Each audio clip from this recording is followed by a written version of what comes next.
a képed? Miért lenne az? Te is követni szeretnéd a példáját és egyetemre menni? Igen, persze.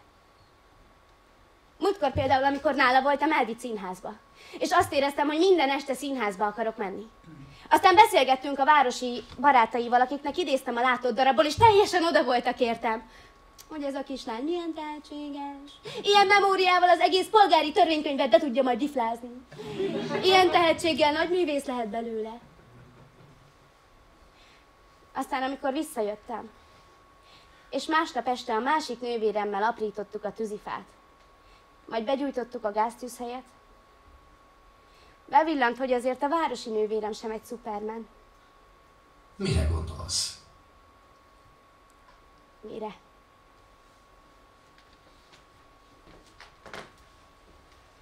Mire?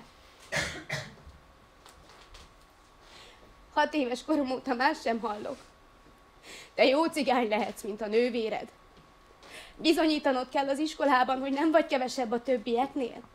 Ha beszólnak a társaid, akkor sem lehetsz mérges rájuk, hogy neked kétszer olyan okosnak, ügyesnek, tisztának és szépnek kell lenned, mint a magyar kislányoknak, hogy a szupercigány az megküzd a nehézségeivel, és tanul, amíg bele nem őszül!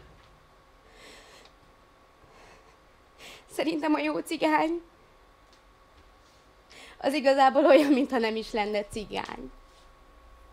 Hogy már annyira tökéletesen tanul és dolgozik, hogy szinte észre se lehet venni, mintha nem is létezne. Mert az emberség ugye érdemjegyekben, diplomákban és fizetésben mérhető. A nővérem, aki tovább tanult és elment, ő a minden. A másik, aki itthon maradt és gyerekeket szült, ő a semmi.